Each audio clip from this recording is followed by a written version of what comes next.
So I had a thought. I was talking to some friends yesterday, and some things have come up, and we were talking about the storms that came through. And what if you had a storm that hit your house and wiped out electricity, like in Texas?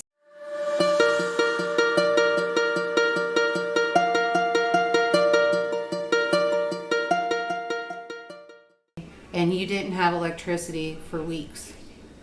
What would you do? You have freezers full of food. You know that food's not going to last, it's going to go bad. Well, interesting thought. So, what I would do is I would go ahead and I would can it. So, that's a lot of work. So, you have to ask yourself, do you have enough cans on hand? Do you have the ability to make a fire, to get something done outside, so put it on propane, a propane stove, get that going? Do you have the extra pressure canners in your house so you're not just running one because you're limited on how much time you can get that food processed and get that done? So those were just things that I was thinking of. So with that thought, I thought that I would bring you this canning video. So what I did is I went ahead and I took out 20 pounds of ground beef out of the freezer. We were looking for venison. It's buried by something else, or I used it all. We think I used it all. So, which is good. We're just making freezer space for the deer that G wants to get here in a few weeks. What I did is I took, actually, remember that cookbook that I was telling you about?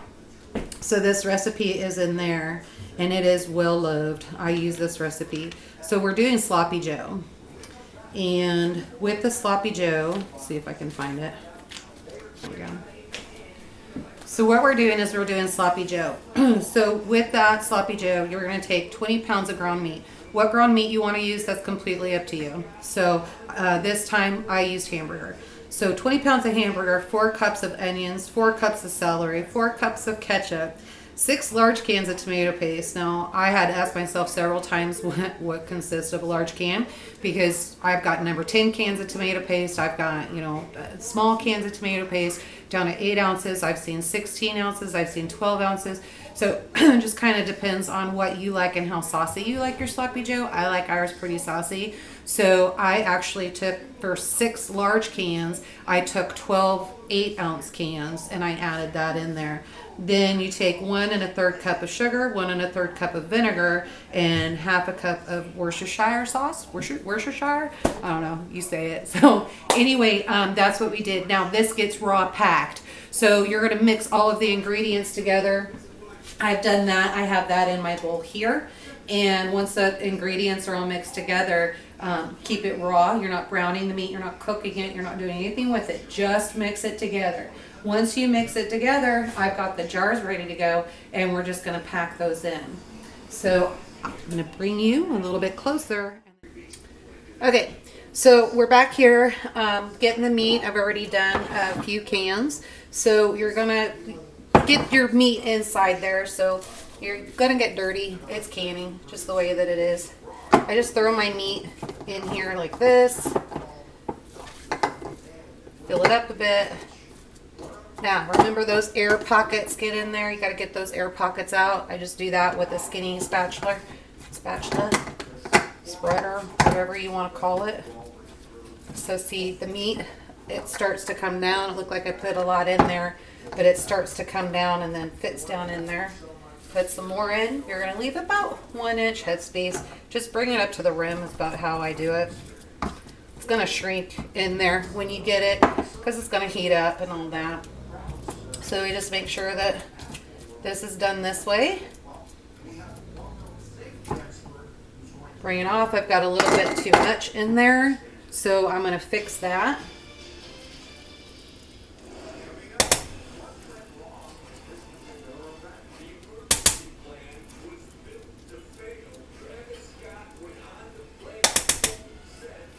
All right, that looks decent right there. So that's where we're at with that. I'm going to finish these up. You can see I've got a lot to do, so I'm not going to bore you with that. I'll meet you at the pressure cooker. All right, everybody. I know I said we were going to meet you over at the canner, but I don't want to miss this important step. We're working with ground beef with meat, and that meat has a grease in it, you know, the fat. So you want to make sure that your jars are clean so that they'll seal. And basically what we're going to do is just go through with white vinegar is what I use. It cuts the grease really well. And you can just come in, wipe those rims, set them to the side.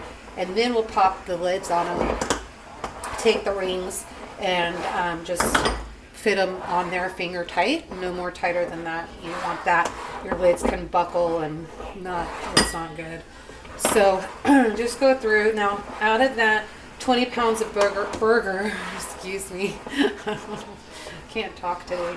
Out of that 20 pounds of hamburger, we, and the celery and onions and all of that, we ended up with 33 pints. So usually about a pint, you know, if it's just G and I, a pint will be fine. I also don't mind, you know, cooking it up and then just having extra if I'm by myself or whatnot.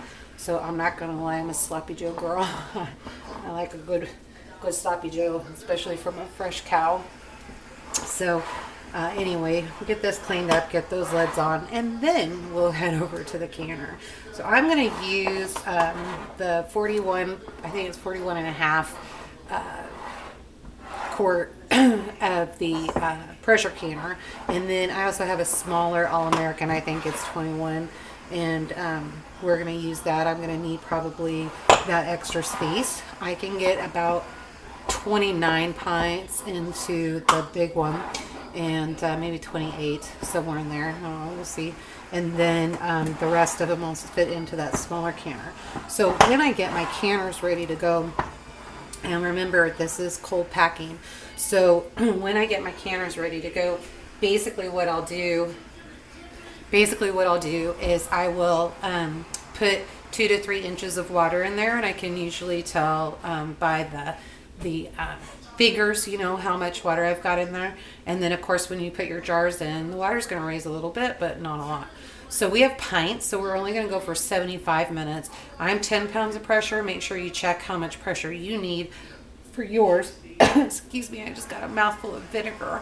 To inhale that is just terrible. So let's see where we're at. So I'm going to go ahead, get those filled up with water. Make sure that I have a grate in the bottom of those.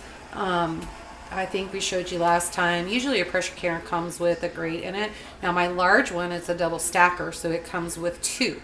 So you put one grate down, do a layer of jars, put another grate down, do a layer of jars, and then you can seal it up and get it going. I like that because I can get more done when I need to. I'm starting to realize that I need more pressure canners, because if I had to do this was probably an hour's worth of prep time just getting them in the jars. So, you know, you got to poke it, make sure that you get all that air out, and you got to stuff it, make sure you don't get it too full so that it's got room to do what it needs to do. So I think I'm going to say that I have a hole, and I need to make sure that I get a couple more pressure canners to have on hand. So I'll start looking at thrift stores and see what I can come by. Also, we realized parts for pressure canners, so extra weights, extra knobs, the screws that go on there. Some of those wouldn't be bad to have on hand, and then another gauge. Because if there's no electricity, and you have that everywhere, if you're missing a part, there is no running up to Tractor Supply or the local hardware store and thinking that you're going to pick that up. Shoot, we have electricity now, and we're able to do stuff, and we were looking for pieces to my pressure canner, a pressure canner that I had, that we've lost certain pieces in the move. One of Patty's canners needed a weight, and couldn't find them anywhere. So there's that, and that's just a supply chain issue. Well, not just, it is, it's a supply chain issue. So we'll figure that out and get those going. I already have a couple people looking for parts for me, and our local Tractor Supply is supposed to be getting some of the screw knobs in. So in the meantime, we're just using a butterfly nut, and that's fine for right now. I don't care. It's not about looks anymore. It's about functionality.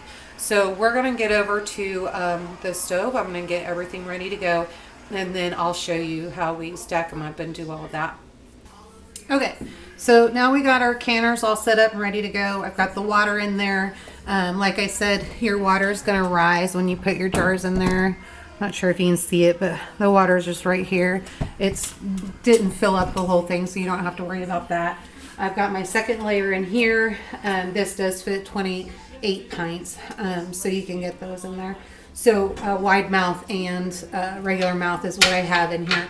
So got those going. So I'm going to get the lids on these. I just want to reiterate, when you're cold packing, this meat is cold. It's not freezing cold. I tried to, get it out of the refrigerator, let it sit for a bit, but it's not warm. So my jars also are not warm. So what you have to do, you have to make sure you put cold water in here. Don't have hot water. So don't go start boiling and getting all that stuff done. Has to be cold water. If you put cold jars into hot water, you are going to break those jars, and then all of your efforts are for nothing. So you don't want that. So now let's just get the lids on and get started. So I'm just going to twist this on there. And then you want to make sure when you screw down your top, you want to come across. So you'll do on each side. See here, you want to get that one and then the one straight across from it.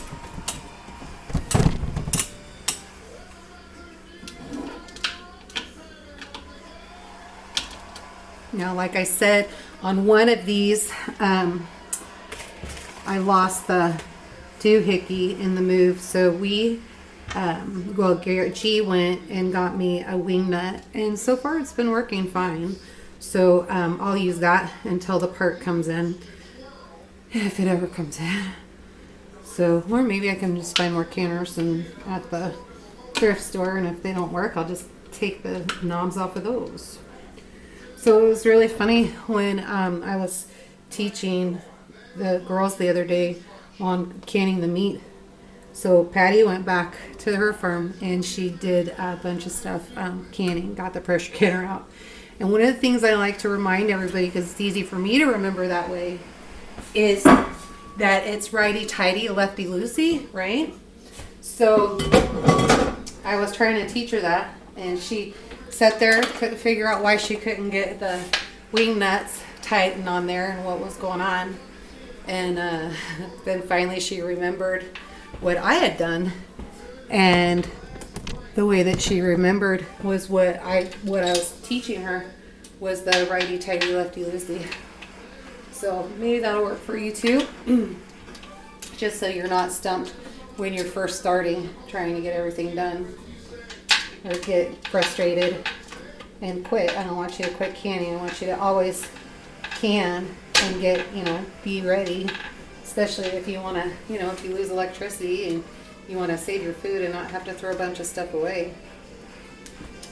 So for us, that would be devastating to have to lose all that food. What's happened before. Luckily, our homeowner's insurance covered it, but I'm not sure how that worked. So these are our weights, and you're going to look on here on that weight.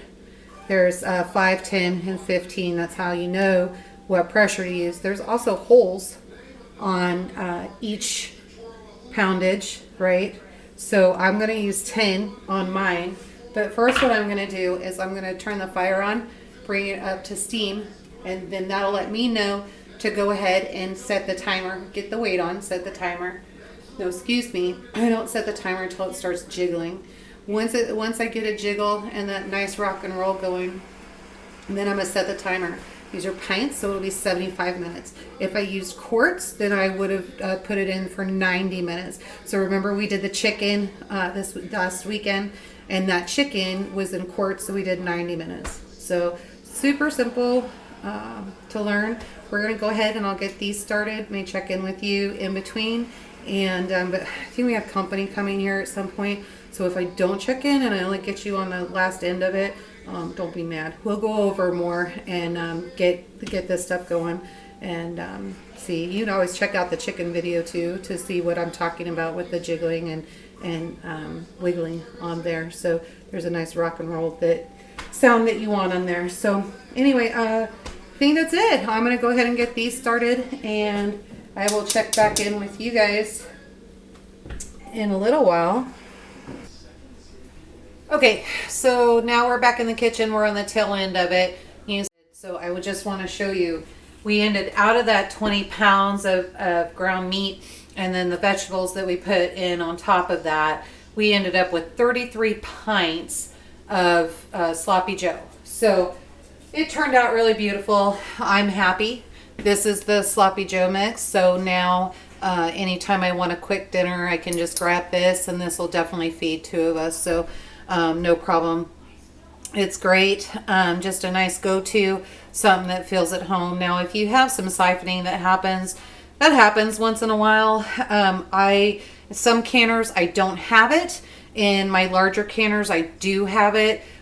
Still trying to figure that one out. It's really not a problem. Everything's sealed fine. The popping was wonderful and music to my ears. So anyway, there you have it. Finished product. You just take it out, warm it up, do what you need to. If you want to put it on a skillet, if you think you need to do that, add more tomato sauce or tomato paste, however you like it.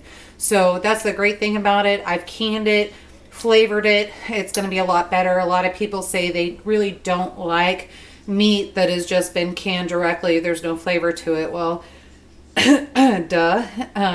Just have to kind of say.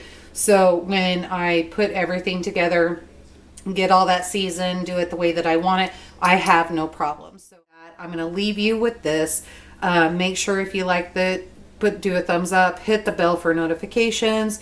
Let's see what else. Subscribe, like, and anyway, you guys got it. I feel like I'm just repeating myself. Do that. In the meantime, thanks for joining me on this side of the homestead.